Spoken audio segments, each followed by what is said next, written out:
Assalamualaikum warahmatullahi wabarakatuh. Yang terhormat kepada Bapak Muhammad Walid selaku dosen pengampu mata kuliah Manajemen Supervisi dan Evaluasi Pendidikan serta teman-teman yang berbahagia. Di sini kami dari kelompok 5 akan mempresentasikan hasil diskusi kami, yaitu tentang sistem kepemimpinan untuk meningkatkan atau memperbaiki prestasi siswa dan meningkatkan mutu pembelajaran. Adapun kami dari kelompok 5 beranggotakan 3 orang. Yang pertama yaitu Mas Rahmat Idovi, dan saya sendiri, Bunga Aprilia Firdausi, dan rekan saya Fismarada Akfi Eksamaya. Adapun poin-poin yang akan kita bahas yaitu konsep dasar administrasi program pendidikan, yang kedua sistem kepemimpinan untuk meningkatkan prestasi siswa dan mutu pembelajaran, yang ketiga pengembangan database pengambilan keputusan, yang keempat pentingnya prosedur pengambilan keputusan, dan yang terakhir yaitu mengembangkan format perencanaan administrasi sekolah. Poin pertama yaitu konsep dasar administrasi program pendidikan. Secara etimologi, kata administrasi berasal dari bahasa Latin ad, yang artinya ke, dan ministrator yang menurut Gay artinya melayani, membantu, menunjang pencapaian tujuan sehingga benar-benar tercapai.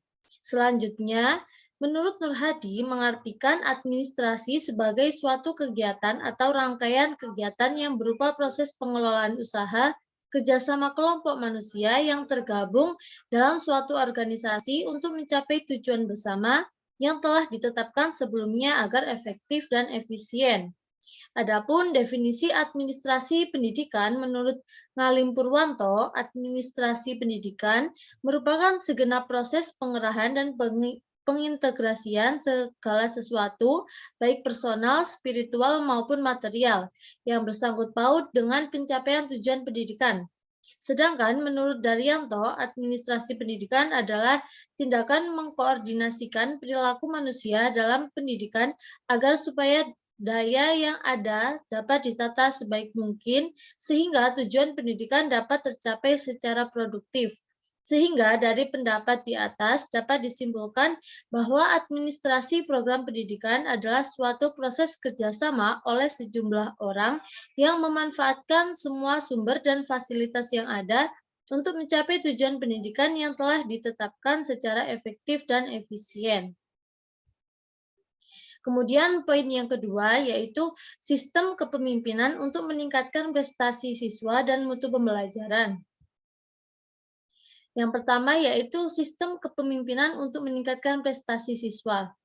Prestasi merupakan karya yang dihasilkan dari kegiatan yang dilakukan dan dibuat baik secara individu maupun kelompok. Perkembangan prestasi sekolah banyak dipengaruhi oleh kepemimpinan sekolah. Kualitas kepemimpinan kepala sekolah ditentukan oleh kemampuan yang dimiliki, keterampilan manajerial yang dikuasai, dan gaya kepemimpinan yang sesuai dengan kondisi sekolah. Prestasi siswa juga disebabkan oleh faktor internal dan faktor eksternal. Dalam hal ini dibutuhkan kerjasama antara kepala sekolah, guru, dan siswa agar dapat tercapai prestasi belajar yang memuaskan.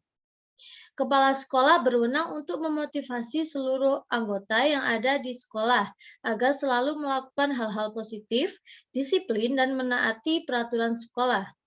Kedudukan kepala sekolah dalam organisasi sekolah yaitu sebagai seorang profesional dalam mengelola jalannya organisasi dan bekerja sama dengan guru-guru dalam membimbing siswa untuk mencapai tujuan pendidikan yang telah ditetapkan. Perkembangan prestasi siswa sangat erat kaitannya dengan seorang pemimpin. Dalam lembaga pendidikan, jikalau siswa mengalami penurunan prestasi, maka kepala sekolah harus memberikan motivasi kepada siswa dan guru. Selain itu, guru juga harus bertanggung jawab ketika prestasi siswa mulai menurun karena guru yang harus mendidik siswa dengan kreativitas atau metode dalam peningkatan prestasi belajar siswa.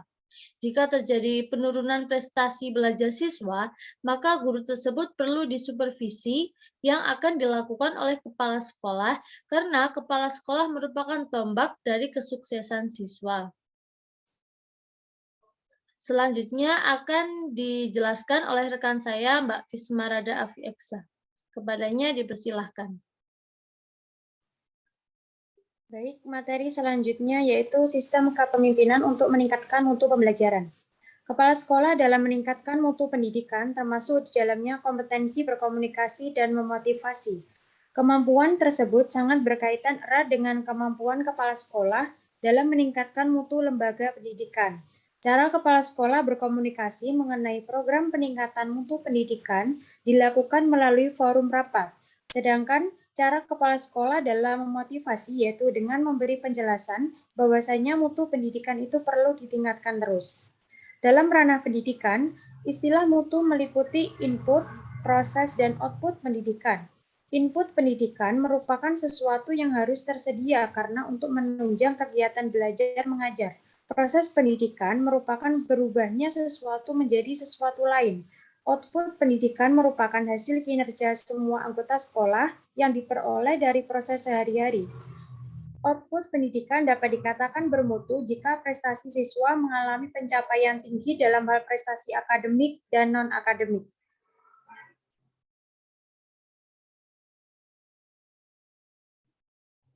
Next slide.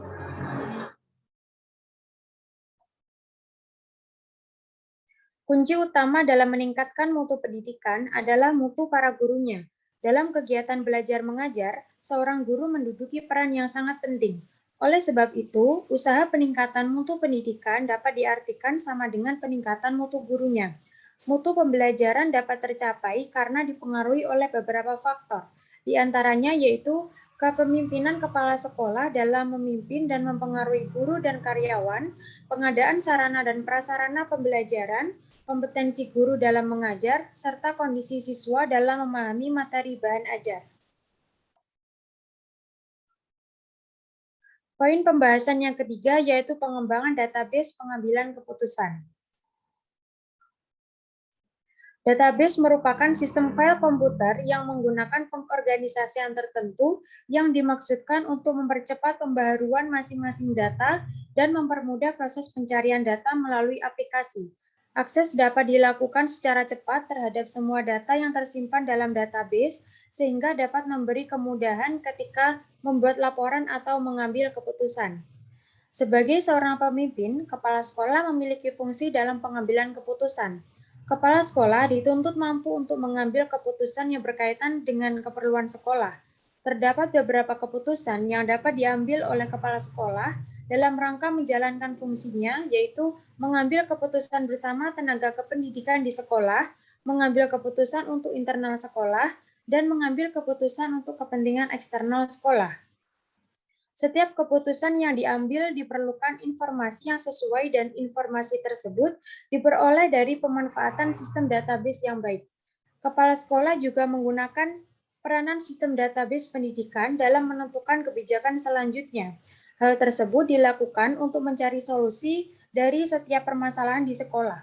Seringkali kepala sekolah mengawasi informasi melalui sarana yang tersedia di sekolah. Sistem informasi database memberikan manfaat dan kemudahan bagi kepala sekolah dalam mempercepat pengaksesan informasi sehingga dalam pengambilan keputusan dilakukan secara cepat dan tepat. Materi selanjutnya akan disampaikan oleh rekan saya. Untuk poin keempat, pentingnya prosedur pengambilan keputusan.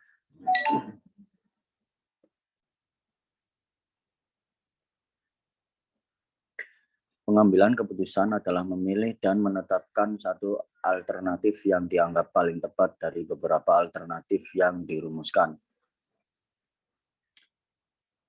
Keputusan itu harus bersifat fleksibel, analitis, dan mungkin untuk dilaksanakan dengan dorongan sarana prasarana dan sumber daya yang tersedia berupa manusia dan material. Sementara dalam konteks pendidikan, hal terpenting yang harus diperhatikan dalam rangka pengambilan keputusan adalah bagaimana keputusan itu ditetapkan atas dasar musyawarah mufakat. Musyawarah sangat diperlukan sebagai bahan perbandingan dan tanggung jawab bersama pada setiap proses pengambilan keputusan, sehingga setiap keputusan yang dikeluarkan akan menjadi tanggung jawab bersama. Musyawarah pun seharusnya menjadi jalan yang ditempuh oleh dunia pendidikan dalam setiap pengambilan keputusan dengan melibatkan semua komponen yang terlibat di dunia pendidikan seperti pendidikan, pendidik, peserta didik, orang tua, dan masyarakat sehingga setiap keputusan yang diambil dapat diterima dan dijalankan dengan baik oleh semua komponen tersebut. Karena dalam musyawarah terdapat nilai-nilai kebijakan yang sangat tepat jika diterapkan di dunia pendidikan. Untuk poin kelima, mengembangkan format perencanaan administrasi sekolah. Administrasi dan manajemen selalu diawali dengan fungsi perencanaan. Dalam tahap perencanaan ini, administrator berkegiatan untuk merumuskan, memilih, dan menetapkan apa saja aktivitas-aktivitas sumber daya yang akan dilaksanakan dan mungkin yang akan digunakan di masa depan untuk mencapai tujuan-tujuan tertentu. Menurut Enoch,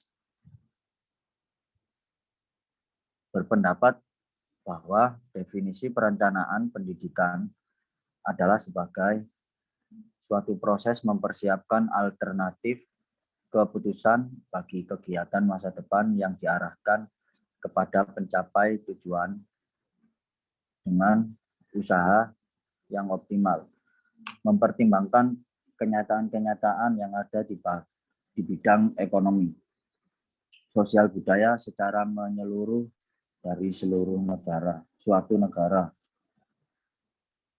Perencanaan dan manajemen pendidikan diarahkan untuk dapat membantu memenuhi keperluan akan tenaga kerja, perluasan kesempatan pendidikan, peningkatan mutu pendidikan, serta peningkatan efektivitas dan efisiensi penyelenggaraan pendidikan.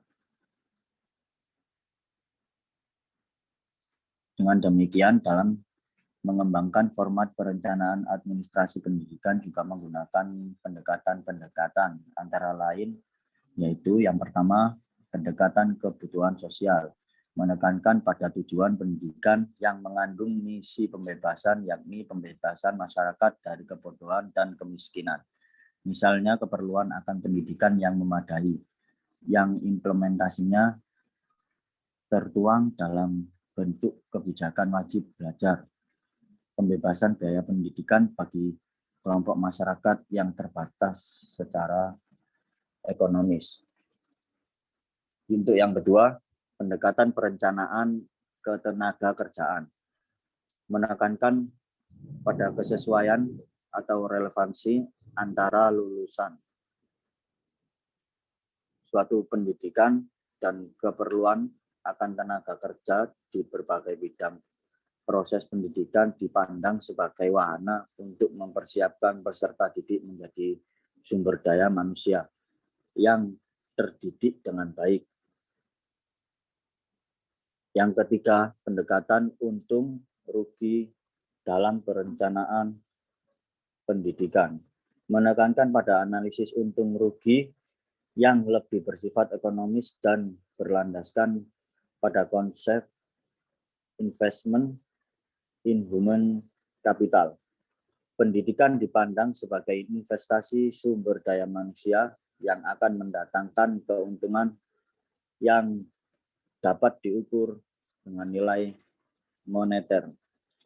Untuk yang keempat, pendekatan analisis keefektifan biaya, lebih menekankan pada penggunaan dana dan fasilitas yang secermat mungkin untuk mencapai hasil optimal, baik secara kuantitatif maupun kualitatif. Dalam konteks ini, dianut prinsip produktivitas, yakni dengan dana minimal diupayakan dapat mencapai hasil yang maksimal. Para penyelenggara pendidikan akan menghindari adanya pemborosan dalam pembiayaan pendidikan dan akan berupaya seoptimal mungkin agar tujuan pendidik dapat dicapai secara cepat dan tepat.